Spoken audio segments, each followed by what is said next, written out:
Pour ce retour des Snowsurf Podcast, j'ai le plaisir de vous annoncer que cet épisode est sponsorisé par Plume, la marque de fixation et de splitboard fabriquée en France, dont le nom va revenir pas mal dans les quelques 40 minutes que j'ai passées avec mon invité. Je m'étendrai un peu plus sur pourquoi c'est une bonne nouvelle en fin de podcast. En attendant, merci à Plume pour le soutien. Christophe Etala, plus connu sous son diminutif de Tal, est une vraie figure du splitboard français. C'est un des précurseurs de la discipline, un rider passionné, technique et gracieux, mais avant tout, vous pourrez l'entendre dans ce qui suit, extrêmement modeste et réservé.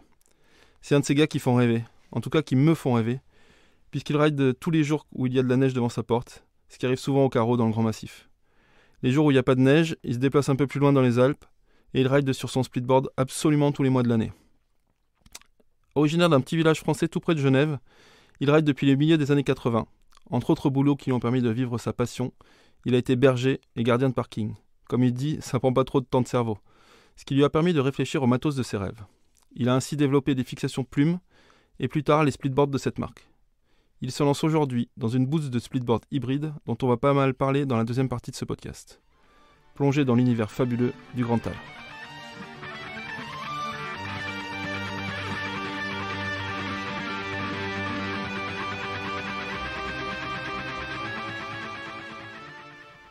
Salut Christophe Etala, dit Tal. Ce podcast commence toujours de la même façon et je pose toujours la même première question à mes invités. Est-ce que tu peux nous décrire où on se trouve ?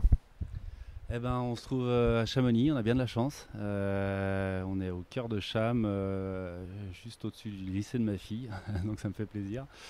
Et on est face à l'Aiguille, face au Mont Blanc, enfin toute la chaîne de Cham, quoi. Franchement, quand t'es là, t'es pas à plaindre. On est posé au-dessus du torrent, glacier des Bossons pleine balle. C'est vrai que c'est pas pire comme vue. Hein. Franchement, c'est l'environnement, tu peux y passer beaucoup de temps et à chaque fois, t'es juste émerveillé, quoi. C'est quand même extraordinaire cet endroit. Toi, t'as grandi pas loin d'ici ? Moi, j'ai grandi dans la vallée en bas, la vallée de l'Arve. À Chamonix, la vallée de Chamonix, c'est vraiment Chamonix, on va dire, jusqu'au bout des Ouches. Et moi, j'ai de la vallée de l'Arve, c'est la suite de l'Arveyron. Voilà. Petit village qui s'appelle Collioure-sous-Salève, pas loin d'ici. Et tu as grandi dans une... Attends, je vais m'approcher un peu de toi aussi. Tal, t'as grandi dans une famille de riders, tes parents c'était des skieurs, c'était quoi un peu l'ambiance familiale ? Non, ambiance familiale, franchement, loin du ski, c'est un peu intime. Ma mère, non, jamais skié, elle a à peine fait un peu de ski de fond, mais vraiment jamais skié. Et mon père s'est mis au ski très très tard. Tous les deux sont issus de familles nombreuses. C'était pas tellement question d'aller faire du ski. C'est quand même un sport un peu entre guillemets de riche. Hein, ça l'est toujours un peu, mais j'étais pas du tout. Je suis pas d'une famille malheureuse, hein, loin de là. Mais voilà, eux ont pas du tout grandi dans cet esprit-là. De la neige de partout, mais pas de ski. Et mon père, lui, a voulu s'y mettre. Il a essayé de m'initier. Comme beaucoup de gamins d'ici, j'ai fait du ski, mais j'ai jamais été grand fan de ski non plus. Ouais, d'accord, donc t'as pas un rapport ski club, compétition, comme on peut le voir. Alors, attends, juste, je vais pas sauter d'étape. On va bientôt venir au splitboard parce que on va pas te parler sans parler de splitboard. Mais est-ce que tu peux me raconter comment t'as commencé le snowboard ? C'était quoi ton premier jour et ta découverte de ce sport ? Le premier jour, c'était toute une équipe de potes d'enfance avec un des potes qui avait eu la première Burton avec la fameuse ficelle devant, et on était tous dans le champ derrière chez moi à se faire tourner cet engin de ouf, et on était comme des dingues. Après, le vrai départ, c'est toujours dans mon équipe d'amis d'enfance, deux potes, deux frères Marclay, là, qui sont revenus des États-Unis avec un peu l'American Style. Et qui sont revenus avec le surf et surtout le snowboard dans les bagages. Et là, pour moi, ça a été métamorphose, quoi. Comme je te disais, le ski, ça n'a jamais été trop mon truc. Voilà. J'aimais bien, j'en faisais, mais ça n'a jamais été trop mon truc. Et là, pour le coup, voilà, ça a commencé vraiment avec eux au milieu des années 80. Et puis après, ça a enchaîné très vite. 17 ans, j'ai arrêté l'école. J'avais plus que ça dans la tête. J'ai rencontré Thierry Kunz. Toujours cette même équipe d'amis d'enfance. Et puis on a fini par monter le Club Soap, qui a, je pense, un peu œuvré. On était la première asso à avoir fait les premiers snowparks, les premiers pipes en France, à Flaine. Voilà, on chépait tout à l'appel. On était comme des dingues. Et... Tu me parles de quelles années là ? Ouais, alors là, donc en 94, le Club Soap et les premiers snowparks à Flaine. Et avant ça, on avait déjà, avec Kunz, justement, on avait déjà fait une saison à s'occuper du snowpark à Lézin, en Suisse. Alors pour ceux qui connaissent pas Thierry Koons, c'était un de nos invités il y a peu dans les Snowsurf Podcast, qui est aujourd'hui le directeur produit chez Nidecar, mais un grand monsieur aussi du snowboard. Son podcast à écouter. Et du coup, tu te souviens de ton tout premier setup, ton tout premier snowboard qui t'appartenait à toi? Ouais, le tout premier, c'était un Jonathan. Alors là, faut vraiment être vieux pour se souvenir de cette marque. Un Jonathan et acheté à 4,34 à Annecy, parce qu'évidemment on n'en trouvait pas partout. Et je m'en suis rendu compte après coup, mais c'est Rémi Forçant qui me l'avait vendu, qui a après créé Outdoor Sport Valley, qui a œuvré grave pour le snowboard en France. Donc dans l'histoire, ça me fait trop plaisir, mais ouais, c'était un Jonathan gavé de triangles et de carrés fluo dessus. Il était splendide, autant te le dire, avec des fixes Emery. Ça, c'était ma vraiment première vraie board que j'ai eue. Ouais. Tu te souviens, t'as payé cher, comment tu as payé? Oh bah là, c'était papa-maman qui me l'avait offert. Hein. Je devais avoir 13 ans. Je sais plus. Franchement, ça devait être peut-être 500 francs à l'époque, un truc comme ça. C'était déjà très cher, quoi, avec les fixes et tout. Enfin, c'était mon cadeau de Noël. Ça a été mûrement réfléchi. On y allait là-bas. Il nous a expliqué. Enfin, je dirais que du recul, c'était juste extraordinaire. Mais c'est un objet aujourd'hui. Tu vois, les yeux d'un gamin quand il a vraiment le cadeau de ses rêves, voilà, ça reste l'image du cadeau de mes rêves, cette Jonathan noir avec ses carrés fluo et rose fluo, jaune fluo. Ah, faut que je trouve une image pour illustrer dans le podcast. Et les boots, c'était quoi? Parce qu'on va quand même parler de boots aussi avec toi. Déjà, du coup, c'était donc c'était en hard boots, comme quoi hein. Les choses se retrouvent, mais c'était des chaussures de ski Nordica. Donc au départ, j'avais eu des boots Safari quand je louais, et puis là, il y avait Emery qui avait sorti ces fameuses fixations hard boots, et puis j'étais en chaussures de ski, quoi. Alors, on va peut-être faire un petit fast forward du coup, parce que je voudrais te poser exactement la même question sur le matos, sur le splitboard. Ton tout premier splitboard. Le tout premier, comme beaucoup, donc ça fait plus de 20 ans maintenant, c'était une planche coupée en deux. Et c'était une Donuts, la toute première. Alors, c'est pas la toute première que j'ai ridée, c'est pas la toute première que j'ai eue, mais la toute première que j'ai fait, ouais, c'était une Donuts avec la feuille de cannabis au milieu, dont j'ai oublié le modèle, dessinée par Thierry Kunz, qui était extraordinaire. Non, non, la toute première ridée que j'ai eue, c'était une A snowboard, mais planche coupée en deux, hein, donc on parle bien de trucs fait maison. Et ça, c'était Serge Cornilla qui m'en avait fait cadeau à l'époque et qui a plus que participé à bien changer ma vie aussi à ce moment-là. Et celle que tu as fait, la donut, tu as utilisé les systèmes voilés, le kit voilé, ou c'était tout fait main? Non, c'était kit voilé. Alors j'avais fait des bricoles au départ, mais non, très vite, on s'était démerdé pour avoir ces kits voilés. Moi, je les avais eus à travers Serge, un Cornilla qui avait quand même pas mal de connexions, qui passait déjà tous ses étés en Amérique du Sud, qui brassait déjà. Voilà, c'était les toutes premières prémices, mais quand il a commencé à me parler de ça, ça m'avait fait tilt, et il m'a offert ce kit voilé que j'ai mis sur ma vieille board Donuts, et je l'ai toujours d'ailleurs, ce kit. Et c'est quand même une pratique que tu as poussée assez loin, parce que quand je regarde ce que tu fais sur les réseaux sociaux, j'ai l'impression que tu rides quasi tous les jours aujourd'hui. Tous les jours quand la neige est devant la porte, grosso modo, et toute l'année partiellement. Il n'y a pas un mois de l'année où je ne vais pas rider, ça c'est sûr. Mais ouais, effectivement, c'est une pratique quotidienne. En ayant la chance d'habiter là, c'est assez simple au final. Mais quotidienne, par besoin, nécessité, je ne saurais pas te dire, mais ouais, quotidienne. Après, je sais pas si c'est des, je sais pas si c'est des légendes urbaines ou du coup là je m'aventure. J'ai moyennement préparé cette interview avec toi. J'avoue, je te connais un tout petit peu, mais pas assez bien. Mais il paraît que tu étais gardien de parking et berger, et que c'était ça ton plan pour être un snowboarder en fait. Eh ben ouais, exactement. Ouais, j'ai effectivement fait ça pas mal d'années. Moi, j'ai toujours, donc comme je te dis, j'ai quitté l'école à 17 ans pour le snowboard.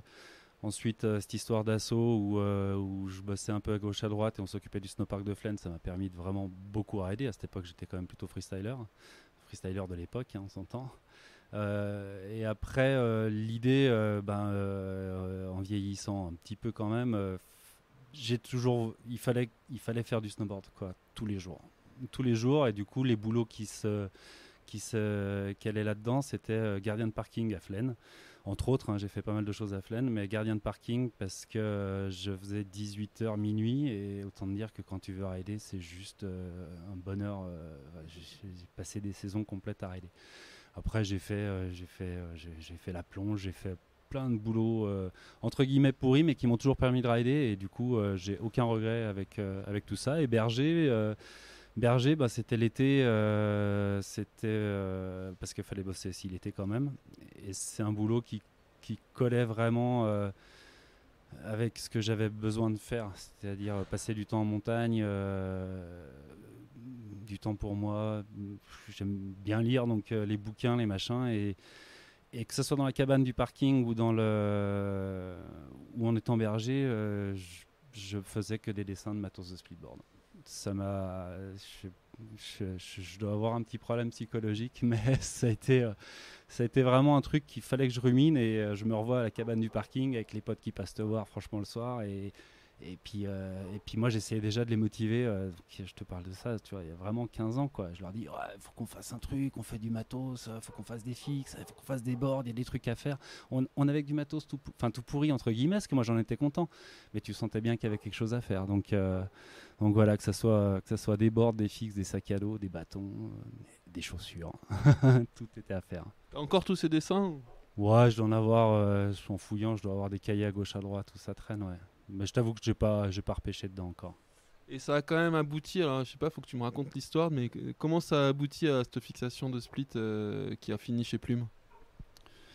Bah, il y a un moment, fallait. En étant berger, c'est vraiment un été à l'alpage là où je me suis mis dedans, et que je pense que ça collait avec l'âge, le moment, et que je me suis dit.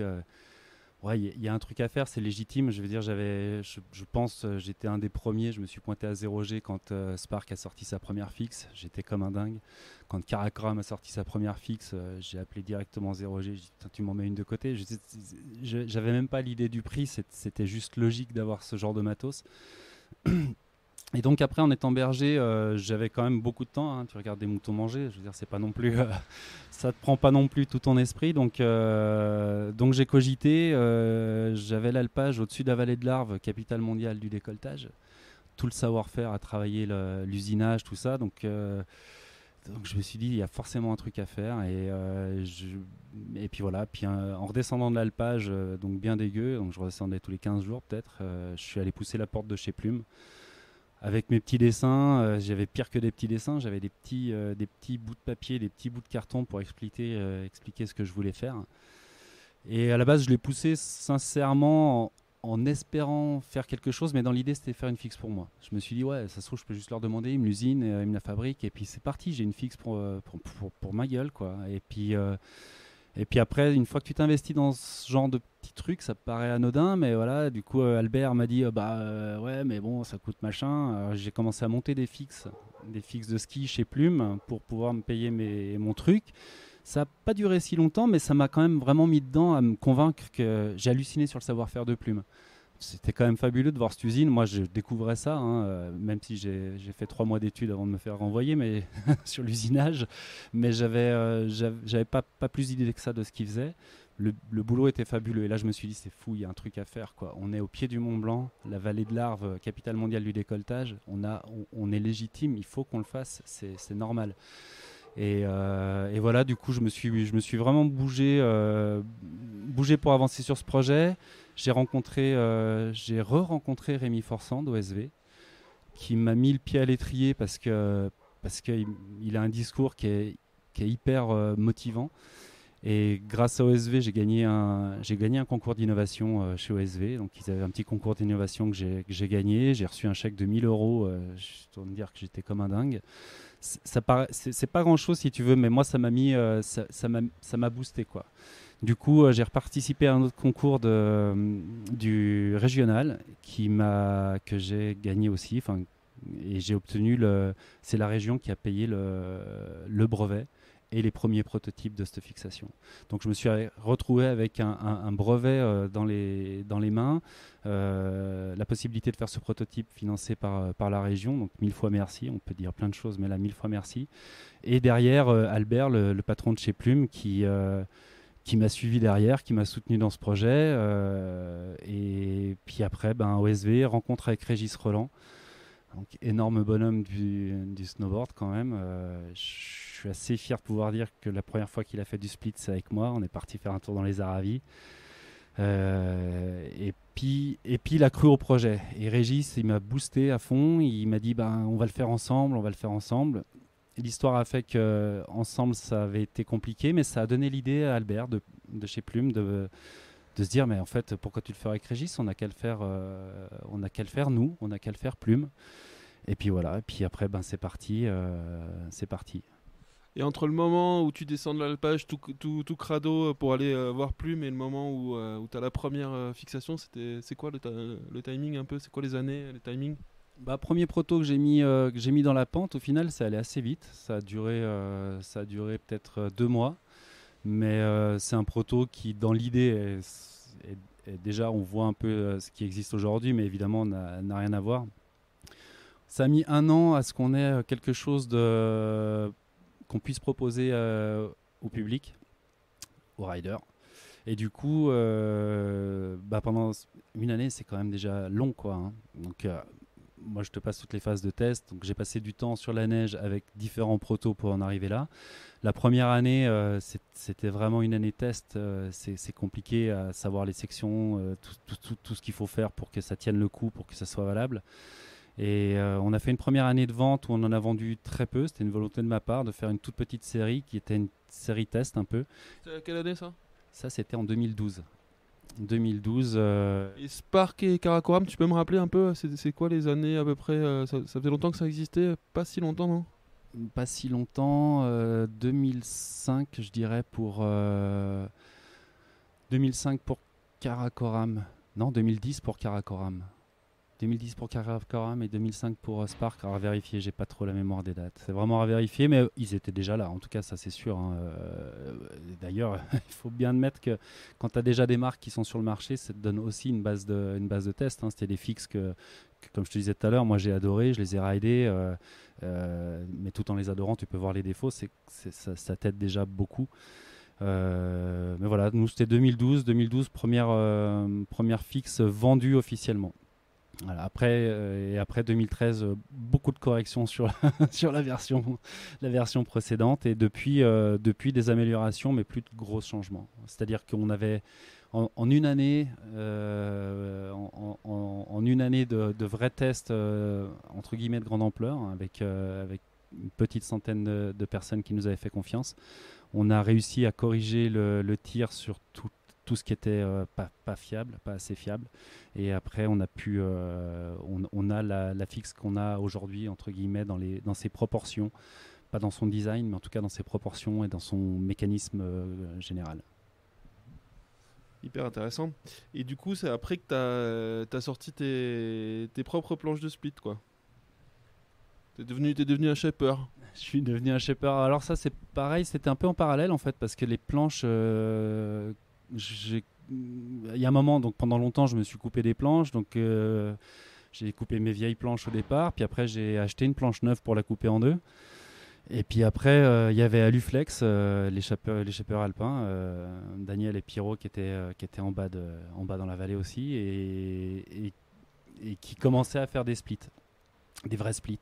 Et du coup, moi, j'ai commencé à me faire ma planche perso. Hein, c'était uniquement pour moi, une planche perso chez Daniel. Je m'en suis fait faire une première, c'était magique. Et puis après, je suis vraiment parti dans la réflexion de la board de mes rêves réellement, en enlevant tous les complexes entre guillemets du snowboarder. J'ai mis le snowboard de côté, j'ai vraiment essayé de réfléchir splitboard. Je faisais quasiment plus de snowboard traditionnel, on va dire. Et du coup, j'ai fait la première planche qui est aujourd'hui la Talps, qui est toujours proposée chez Plume. Et je l'ai fait vraiment pour moi. Pour le coup, c'était une planche perso. Ouais, sans te mettre de contraintes de est-ce que ça va plaire aux gens, est-ce que ça correspond à un marché ou quoi. Ouais, non, alors là-dessus, zéro, zéro. Et au contraire, ouais, c'est limite au contraire. Non, je suis parti. J'ai envie de te dire, pour la fixe, c'était déjà un peu pareil. Je me mets assez peu de contraintes sur est-ce que ça va plaire. Je me dis, si ça me plaît, c'est ma passion, c'est mon truc. Si ça me plaît, il y en a forcément quelques-uns à qui ça va plaire. Et du coup, c'est déjà pas mal. Donc, j'ai pas trop la réflexion d'un truc qui va plaire à tout le monde. D'ailleurs, je pense pas que ça puisse marcher. Et je pense que c'est une des forces du snowboard, c'est d'essayer de. On a tous une façon de rider et de faire les choses qui nous est propre. Et il faut trouver la board qui nous convient. Je pense franchement qu'il n'y a plus de mauvaises boards aujourd'hui. Enfin, c'est rare. Et c'est juste trouver la board qui te convient à toi, ton poids, ta taille, ta façon de faire. Et donc moi, cette première planche, j'ai réfléchi 2 skis à la montée, une board à la descente, et ça a donné une espèce de beat. Hein, je suis bien conscient. Elle est moche comme tout, mais voilà, qui fonctionne comme j'aime. Et donc du coup, de nouveau, Albert, je sais plus, m'a dit, on n'a qu'à faire ça aussi. Et puis on a lancé les planches. Alors moi je te connais pour avoir raidé 2-3 fois avec toi. Donc la première fois que tu m'avais vraiment impressionné, je sais pas si tu te souviens, on était je sais plus comment ça s'appelle ce refuge avec Rip Curl. Et on était rentré quasi de nuit dans une espèce de sous-bois dégueulasse. Les cars faisaient des étincelles. Et toi t'étais là à rider comme si t'allais à la piscine quoi. C'était hyper fluide. Mais comment tu pourrais définir ton ride justement? Tu disais que t'as fait une board pour toi et ce qui te correspond, mais comment tu pourrais définir à quelqu'un qui t'a jamais vu rider ta façon, enfin ton style de ride? Waouh, franchement, c'est dur à dire. Alors, il y a la façon dont on aimerait se On percevoir. se voit tous différemment, c'est clair. Je me rêve en Terrier à Consen. Non, non, je suis bien conscient que c'est pas le cas. Je sais pas, un style moi, il faut que ça soit un peu joueur. Quand je veux être sur la carte, il faut que ça tienne. Avec une bonne confiance et puis tu sais que ça tient sur le rail. Et en même temps, j'aime bien les planches qui partent du cul sans survirer. Tu vois, quand le talon il fait juste glisser, ces bords, je me souviens bien de ce truc à Boston. Et c'est vrai que moi, ces bords de chemin carrossable enneigé, défoncé, c'est un truc que je trouve génial. Sincèrement, c'est un truc que je trouve génial. Et je pense que ça, voilà, mon style de ride, c'est entre guillemets surfy, je ne saurais pas comment dire. C'est quand même assez alpin. Ouais, peut-être. Je pense que j'ai un passé comme beaucoup de vieux snowboarders où je tiens quand même un peu à tenir la carte. Ouais, certainement assez Ah alpin. non, je parlais alpin, je voulais dire par le type de terrain que tu fréquentes, t'es quand même beaucoup dans la pente. Ah, écoute, alors je pense pas être un rider de pente raide. C'est pas que j'aimerais pas, hein, mais je crois pas que c'est ce qui me définisse le mieux parce que j'ai pas l'impression de faire des trucs incroyables. Après, moi j'aime vraiment quand même tous les terrains et la pente raide me fait vraiment triper, j'adore ça, mais je suis aussi fan d'une pente douce tout en relief et toute joueuse avec des dômes qui kickent un peu dans tous les sens. Là-dessus, vraiment sur le terrain, j'ai pas de terrain de prédilection, je crois pas. Et je pense pas être performant plus dans un terrain que dans l'autre. C'est juste. Ouais, j'aime bien la pente raide parce qu'elle me fait triper, mais faut, j'aime bien la pente douce, quoi. Faut vraiment de tout. Et pour revenir au bateau, on va aborder les boots, hein, parce que c'est quand même pour ça que je voulais te parler. Mais t'es un geek du matos, toi, t'es quelqu'un qui essaye beaucoup de choses, qui aime bien avoir beaucoup de planches différentes. Tu parlais de Spark et de Karakoram que t'avais commandé dès qu'ils étaient arrivés, mais ouais, tu rides beaucoup de choses ou tu te sticks à ce que t'aimes bien et tu y restes. Alors, j'adore essayer du matos. Je pense pas être un geek, mais j'adore essayer du matos. J'ai eu la chance avec Sandra Stavo-Debauge qui m'a fait confiance pendant pas mal d'années pour faire les tests snowboard. Donc, j'ai eu l'occasion de rider pas mal de planches différentes. J'adore les planches typées. Et après, il y a celles qui me conviennent plus que d'autres. Mais j'aime bien essayer des planches qui me surprennent. Donc ça, ouais, j'adore essayer du matos. Je pense pas être un geek. J'ai pas plusieurs planches. Moi, ma planche perso que je me paye, en gros, c'est une planche avec laquelle j'aime bien tout faire, quoi. Faut qu'elle couvre. Je veux pas avoir à choisir le matin quelle planche je vais prendre par rapport au terrain, le machin. Ça, c'est pas du tout mon truc.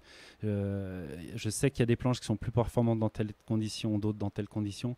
Mais moi, j'aime bien. Je pars le matin, je prends ma planche. J'ai pas un quiver. J'ai pas de quiver d'ailleurs. J'ai qu'une planche. Ouais, ça, je peux pas faire autrement. Et c'est pareil pour les fixes et les boots ou... Ouais, c'est assez pareil. Alors du coup, ce qui me donne, ce qui va à l'inverse, c'est que du coup, en développant le matos, ça m'impose d'essayer plein de choses, mais la réalité de quand je ride pour moi, enfin vraiment, l'idée de me faire plaisir, c'est pas dans l'idée de changer de matos. Alors j'en change pour essayer de le rendre plus adapté à ce que j'aime, mais je change pas de matos par rapport aux conditions ou quoi que ce soit. Non. Bon allez, ça nous amène en pente douce à ce que tu es en train de développer en ce moment et que j'ai vu début juillet quand on s'est fait un couloir. J'ai fait des étincelles dans ce couloir. C'est ce Boots là, complètement hybride, dont je t'avais d'ailleurs envoyé l'interview que j'avais fait avec Michael Fox, qui a développé pas mal de boots et qui parlait. Enfin, quand j'ai vu ta boots, j'ai eu l'impression que tu m'as dit après que tu l'avais jamais lu et que tu l'as lu qu'après, mais j'avais vraiment l'impression que tu avais lu et que tu t'étais dit c'est ça qu'il faut faire, alors que pas du tout. Et du coup, je trouve ça assez fascinant. Que deux esprits très différents, mais développeurs de matos, mais très différents, un américain et toi, et exactement la même idée. Je me dis qu'il y a quand même, ça veut quand même dire quelque chose. Mais est-ce que tu peux, voilà, décrire un peu le machin? Bah, alors déjà, ça me touche que que tu puisses comparer mes idées et les siennes. Effectivement, quand tu m'en as parlé, j'ai lu ce qu'il racontait. C'est juste énorme. Franchement, alors lui, il a vraiment une vision qui me paraît incroyable, très très bien, hyper posée.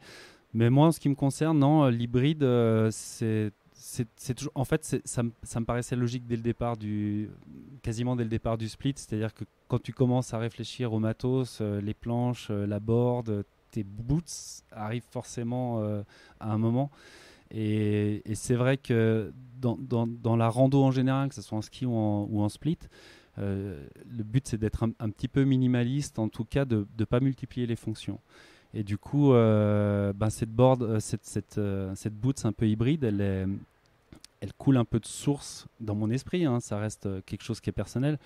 Parce que si tu prends une boot, c'est une fixation classique, elle multiplie les fonctions. C'est-à-dire qu'il y a des choses que tu peux transférer, peux transférer et les rendre meilleures des éléments de la fixation que tu peux rendre meilleurs en les mettant sur la boot et quasiment inversement. Donc voilà, la boot, c'était sincèrement juste la suite logique. Moi, si tu veux, la boot, elle est arrivée parce que pour Plume, l'idée pour moi dans la gamme de fixation de split que j'ai fait pour Plume, c'était de couvrir la gamme dans son ensemble. C'est-à-dire partir d'un mécanisme qui restait commun à toutes les fixations, mais de pouvoir proposer une fixe avec un spoiler injecté, donc un peu plus confortable, un peu plus backcountry, une fixe avec un spoiler carbone qui serait quand même plus alpine, plus technique, une fixe entrée-arrière, parce qu'il y a des gens qui adorent ça et chacun son truc, et ça fait partie du panel du matos d'un snowboarder. Comme tu dis, chacun son truc, moi j'en connais des très bien.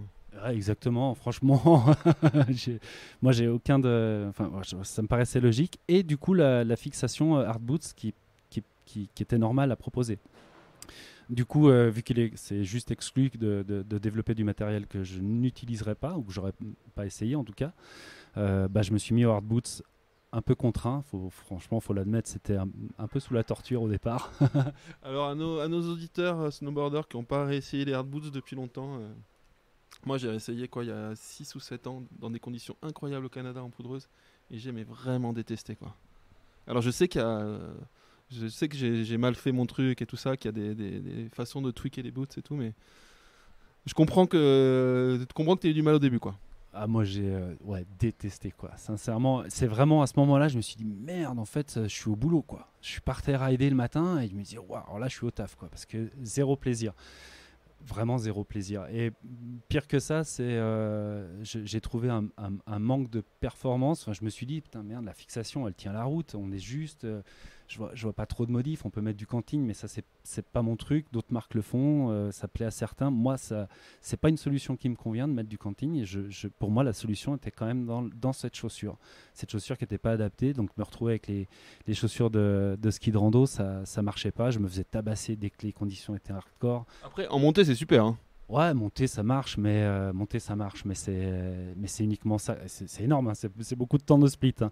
Mais franchement, on monte quand même pour la descente. Et ouais, non, j'ai des descentes dans la tête. Je me suis dit, qu'est-ce que je fais là, quoi? C'est pas possible, ça, c'est dégueulasse ce truc. Et le pire, c'est vraiment de te rendre compte que même en poudreuse, tu avais du mal à te faire plaisir. Tu l'as dit au Canada. Et là, tu dis, ouais, c'est pas normal.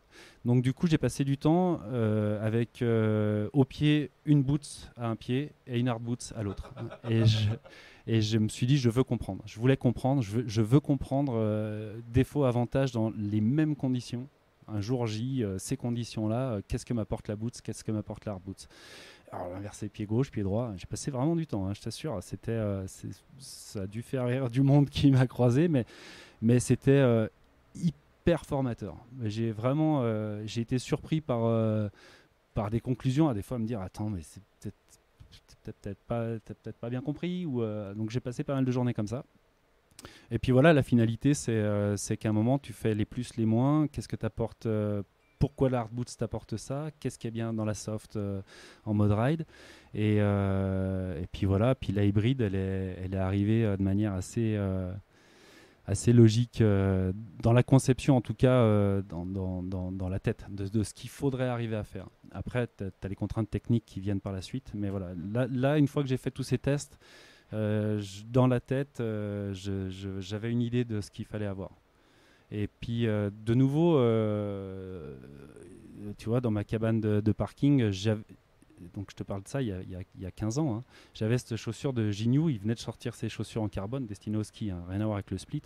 Mais j'étais quand même fasciné par son boulot, quoi. C'était juste, je sais pas si tu as déjà vu une pompe Gignoux, je suis pas skieur hein, pourtant, mais je dis, wow, mec, qu'est-ce qu'il a fait avec du carbone, c'est énorme, ça pèse 2 grammes.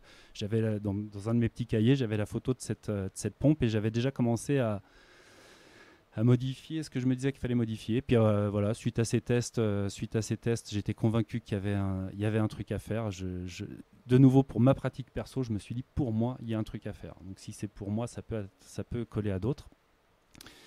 Et puis voilà, j'ai commencé à regarder comment techniquement c'était réalisable à faire fabriquer. Et là, je suis tombé dans un autre monde, le monde de la chaussure, où des gars comme David Adamzeski qui développe chez Salomon, on en avait vaguement parlé comme ça, alors, en discutant split, hein, mais qui lui connaît très très bien ce milieu hein, du développement, tout ça, qui connaît très bien le monde de la boots, de la fixe, tout. Rien qu'en parlant, il m'avait déjà dit, oh, alors là, la chaussure, mon pauvre, c'est un truc de dingue. Et je confirme, c'est un truc de dingue. Mais voilà, je vais pas baisser les bras et... C'est quoi en gros, en 2 mots, pourquoi c'est un truc de dingue? C'est un truc de dingue parce qu'en fixe, par exemple, on a 3 tailles différentes qui couvrent tout le panel de taille. Sur la même base, on peut développer pas mal de choses. Sur les fixes qu'on fait avec Plume, comme 80% des fixes de split du marché, c'est de l'usinage, ou en tout cas du métal, ce qui n'implique pas de moule. Donc c'est beaucoup plus simple à corriger. Si tu as fait une petite erreur à un moment, tu peux te dire, tac, on change ça. La chaussure, telle que je la voyais, c'était donc un moule, ce qui est déjà compliqué. Et même en termes de marché, c'est dur parce que tout le monde a un pied différent. Tu peux pas faire une chaussure qui va convenir à tout le monde, c'est juste impossible. Et déjà là, donc tu vois, c'est compliqué. Le chausson, la largeur des pieds, la longueur des pieds, la forme de ton pied, tout fait qu'une chaussure, c'est vraiment propre à chaque personne. Et du coup, à développer, c'est compliqué. C'est vraiment compliqué. Et après, on arrive justement dans tout ce qui est production et fabrication. Et là, tu es aussi dans un univers où tu fais, ouais, d'accord, on joue pas dans la même course, c'est complexe, quoi. Après, voilà, en poussant un peu des portes, j'ai rencontré ou re-rencontré des personnes qui m'ont fait avancer. La première, c'est Serge Beau, qui s'occupe de Movement aujourd'hui, qui a longtemps bossé dans le monde du snowboard, donc je connaissais de longue date, qui m'a connecté avec un fabricant en Italie chez qui il fabrique ses chaussures. Le Roxa là? Roxa, ouais.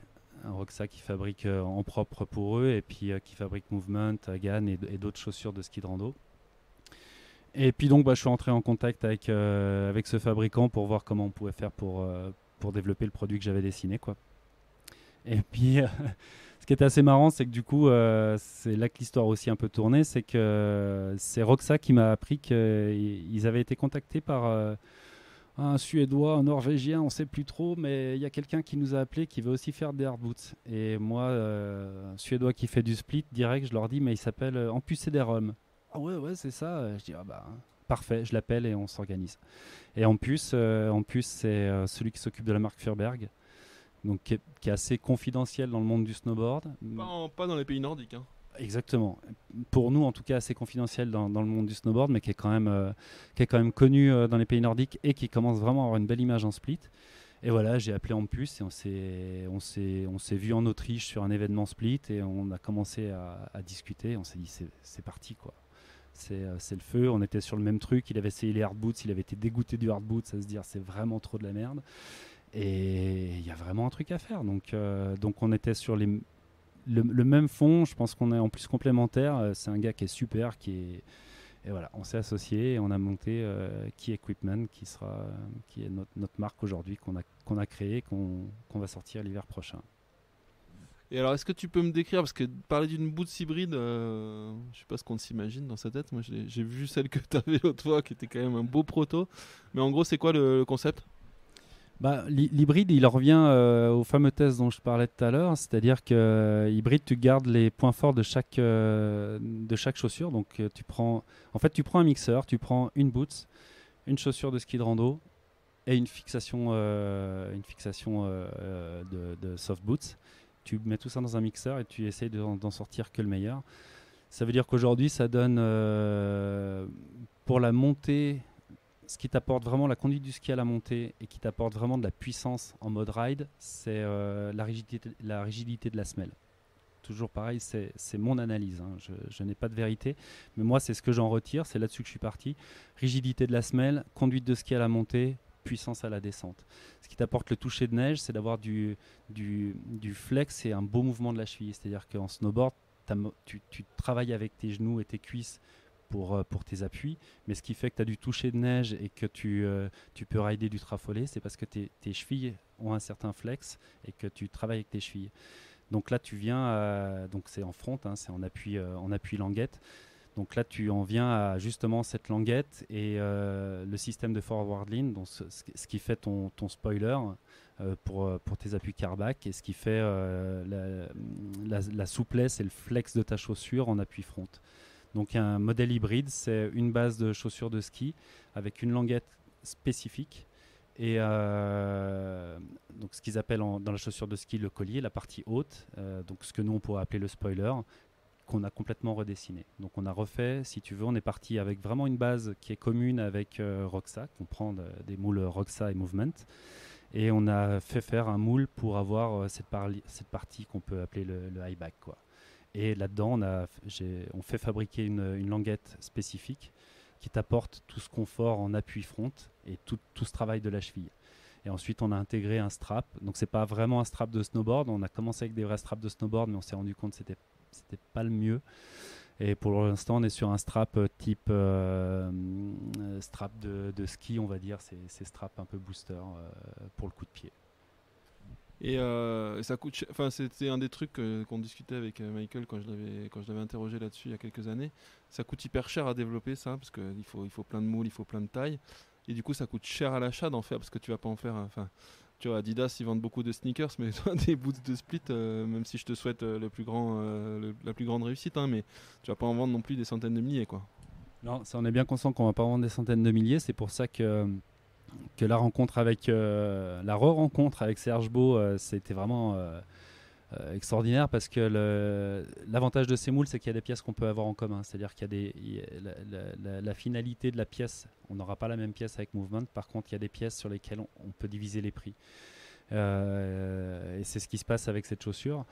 Et du coup, dans le prix global de la chaussure, si tu veux, il y a les moules qui coûtent très cher. Donc ça, c'est vraiment la partie qu'on a réussi à un peu grappiller, qui nous coûte cher, mais qu'on a grappillé en partageant avec Movement. Mais on a beaucoup insisté sur le liner, le chausson. C'est ce qui est pour nous snowboarders, qui est important pour les skieurs, mais pour nous snowboarders, qui est vraiment indispensable, surtout dans une coque en plastique. Et là, on va se fournir chez Palo, qui est un fabricant français, hein, qui est près de Tarbes, qui est un peu le leader, en tout cas pas le leader dans le nombre de ventes qu'ils font, mais en tout cas dans la qualité qu'ils ont. Donc là, on n'a pas trop lésiné. On a pris, je pense, un des meilleurs liners du marché pour le snowboard. Et du coup, tout ça mis à bout fait que nous, sur le marché, on devrait être à peu près cohérent. Et sincèrement, on pourrait pas le vendre moins que ça, mais on arrive malgré tout à sortir une boots qui soit au prix du marché de boots haut de gamme, mais on sera en dessous de 600 euros. C'est bien conscient que c'est cher, mais on la sortira en dessous de 600 euros. Ouais, sachant que t'as besoin d'une fixation à plaque du coup. Ouais, on a besoin d'une fixation à plaque. Donc je veux dire, elles sont moins chères les fixations à plaque que les fixations à spoiler, non? Ça dépend chez qui on la prend, mais globalement, tu t'en sors pas trop mal. Et après, suivant chez qui tu la prends, tu es obligé de prendre un système low-tech ou pas. Voilà, si tu prends la Plume par exemple, tu peux monter avec ton embase avec le même système que le soft boot. Tout est identique, tes interfaces sur la planche, ce qui te permet d'économiser le système low-tech pour la montée si ça te paraît pas indispensable. Bon, moi je trouve qu'il faut être réaliste, la rando c'est quand même un sport qui est financièrement pas donné.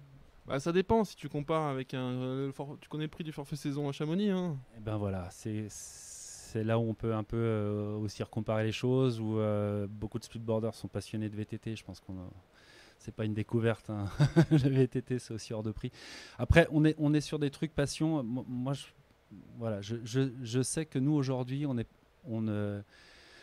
il n'y a pas de triche. C'est le prix que ça vaut. On ne pourra pas faire moins. C'est-à-dire si quelqu'un cherche ce genre de produit, nous on a tout mis en place pour que ça existe, que ça soit sur le marché. Pour que ça existe, il faut qu'elle soit vendue ce prix-là. Sinon, elle ne peut pas exister. Les moules ne peuvent pas être payés, les fournisseurs. La fameuse languette dont je te parle, c'est une languette qu'on fait faire en France aussi. Elle est faite à Annecy, quoi. Tu vois l'atelier, donc c'est une languette cousue. C'est du beau boulot quand même. Tout ça a un coût. Nous, on est assez fiers avec Campus d'avoir fait un truc où justement on se source qu'en Europe. On n'a pas de sourcing overseas en Chine ou autre. C'est quand même aussi un peu une fierté. Et comme tu l'as dit, sur les quantités qu'on fait, on ne peut pas faire moins. C'est soit elle existe et elle est à ce prix-là, soit elle n'existe pas. Donc, moi, je peux te dire que j'ai vraiment hâte pour t'avoir vu rider avec, avoir discuté avec toi et puis connaissant ton aversion pour les hard boots. J'ai vraiment hâte de rider ça et je me dis que ça peut quand même être... Toi, on n'en a pas vu beaucoup des révolutions, mine de rien, dans le snowboard de notre vivant. Mais quand même quelques-unes. Enfin, on est assez vieux maintenant, snowboarder, passé 40 ans pour avoir vu déjà la révolution du speedboard, hein. Donc moi, j'ai vraiment hâte de voir ça et je sais pas si ça sera une révolution, mais en tout cas, j'ai l'impression que ça va être une belle évolution. Franchement, ça fait plaisir à entendre. Révolution, je sais pas, j'ose même pas l'espérer. Si tu veux, j'y pense pas plus que ça. Faut être franc, j'en sais rien. Moi, la seule chose dont il faut que je sois convaincu, c'est que la boots me plaise. Et sincèrement, aujourd'hui, je sais que personnellement, j'ai jamais eu une aussi bonne boots pour rider. Donc je parle pas de hard boots, soft boots, de boots depuis 35 ans que je ride.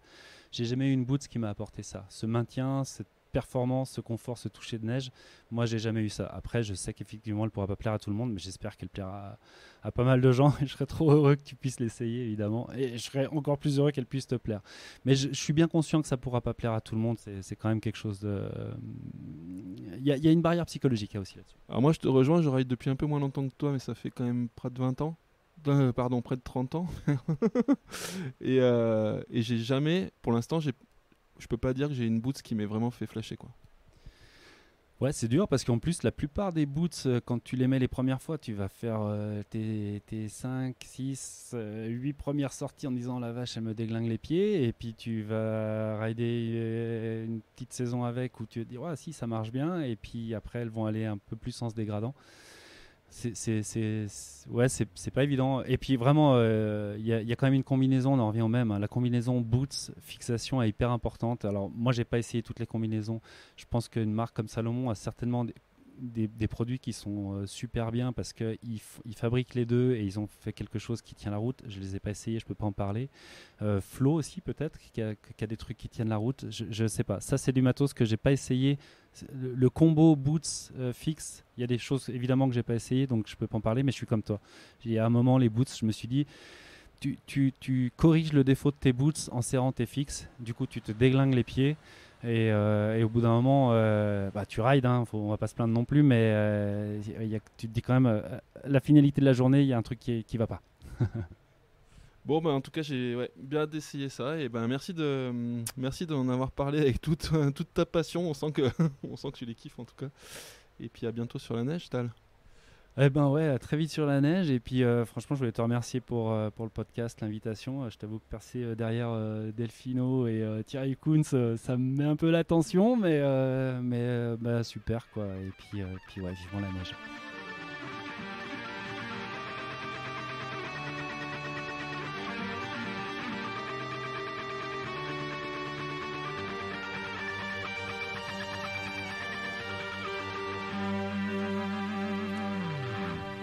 J'adore enregistrer ces podcasts et j'en ai plutôt de bons retours. Il n'y a pas des centaines de milliers d'écoutes, mais assez pour que ça me fasse plaisir de partager ces moments.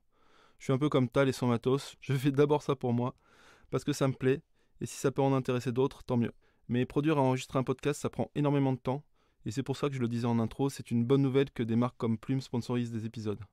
Ça permet tout simplement d'en proposer plus. C'est pour ça aussi que j'ai mis en place un Patreon, donc pour les oreilles qui sont arrivées jusque-là et qui se demandent comment montrer leur intérêt et me filer un petit coup de main, vous pouvez aller sur patreon.com/snowsurfpodcast tout attaché au singulier. C'est un site qui permet de rémunérer les créateurs de contenu. Ça commence à 1 € par mois et franchement, tout soutien me fera hyper plaisir et m'encouragera à continuer à enregistrer les acteurs du snowboard français qui me racontent leurs histoires. Enfin, si vous voulez soutenir, un simple like et un partage sont aussi vraiment bienvenus. Quelle que soit l'application dans laquelle vous écoutez ce podcast, ça permet de faire connaître et qui sait, ça peut peut-être changer une vie. Voilà pour le petit speech de fin de podcast. C'est mon premier mais pas mon dernier. Et je voulais aussi remercier Jessie, Marc, Freddy et Elga du studio Soyouz à Paris pour m'avoir accueilli pour l'enregistrement de l'intro et de l'outro sur un super micro. Portez-vous bien, bon ride et à la prochaine.